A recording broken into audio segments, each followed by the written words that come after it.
You've likely come up with every reason and excuse to not start a podcast. I know them all because I've used them all. My name is Nick Nelbach, podcast coach and host of the 9 5 podcast.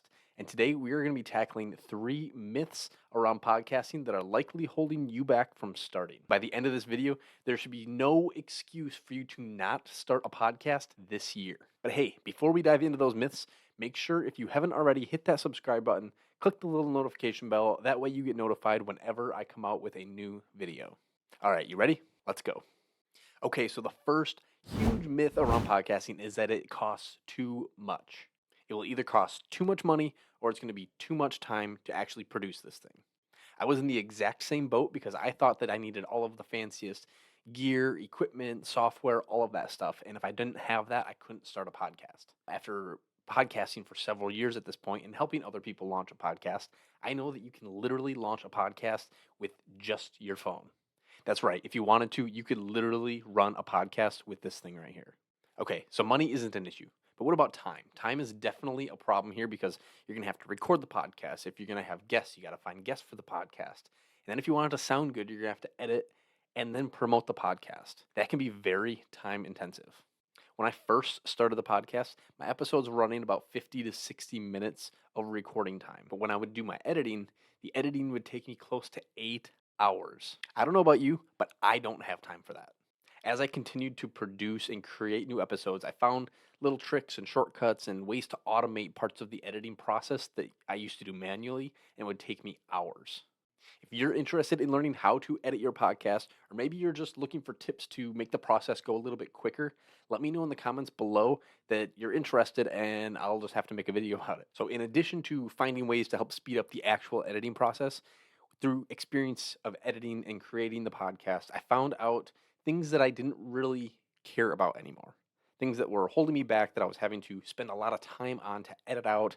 And to be honest, people didn't really notice them. I've not once had a listener come back and say, there's a lot of ums in your podcast. You need to start taking those out again. And now, if you don't believe me, I do have a testimonial that I'm going to be putting on my website. There will be a link in the description of this video of someone that I helped launch a podcast. His name is Morris, and he actually touches on the fact that he thought podcasting was going to take forever, and it prevented him from starting. After we sat down, we had a couple calls and conversations about starting a podcast. He finally dove in, and now he realized this doesn't have to take a long time. All right, the second myth that I want to touch on here, you don't have enough people in your audience to start a podcast. No one's going to care what you say because you don't have an audience. And that is just really not true. I had this exact same mindset. And the whole reason it took me so long to launch a podcast in the first place, aside from being afraid to launch a podcast, I thought once I had the audience, then I'll create a podcast because I'm going to have people who are going to care what I have to say. I started a podcast, and then people realized that I had something to say and that I was talking with some cool people, and they wanted to tune into the show. The podcast actually helped me build an audience. So now, instead of creating a podcast for this audience that I already have, the podcast helped me create and build an audience. And not only that, if you're bringing guests on your show, that opens you up to a whole new, broader audience that all of these guests have as well. And now, finally, myth number 3 is that you're just too scared to start a podcast. It can be a scary thing. Getting on camera, or in this case, getting on a mic, it's intimidating. You may hate the sound of your voice. You might be thinking, what kind of value could I bring to the table? I'm not an expert. Why would anyone want to listen or care what I have to say? And that will stop you dead in your tracks. Before I decided on podcasting, I actually tried the whole video thing. I tried the YouTube thing, and it was brutal. I would get all of my camera stuff set up, I'd get ready to go, and I'd hit record and I'd freeze. But I wasn't going to let that completely get me down. So what I did is I actually went to TikTok. TikTok was starting to come up. It was getting very popular at the time. People were building massive audiences from TikTok. And I said, you know what? I'm just going to start creating videos on TikTok. My goal was to publish 100 TikTok videos in 30 days. So that's about 4 or 5 videos per day. I got to about 2 weeks and then done. I couldn't do it. It was too much work.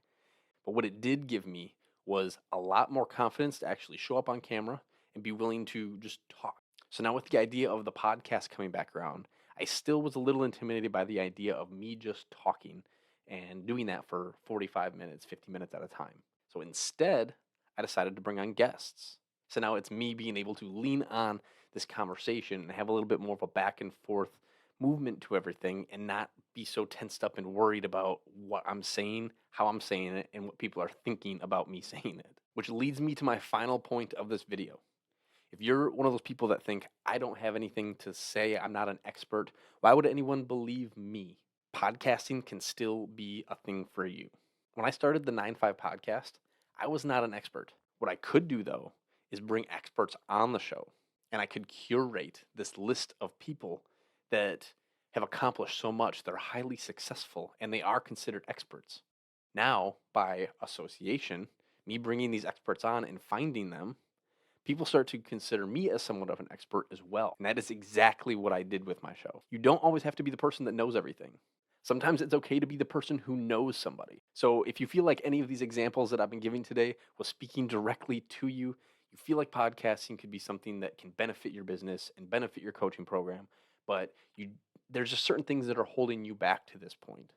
I'm going to put a link in the description to book a free strategy call with me. In that 30-minute chat, we'll talk about what's holding you back and how podcasting might be a benefit for your program and the next steps from there. Now, if you're still on the fence about podcasting, you don't really know if it's going to be a benefit to you or there's something that's still holding you back, let me know in the comments. I want to know what things are holding you back from starting your podcast. As someone who's been in your shoes, I know I can help you take that next step.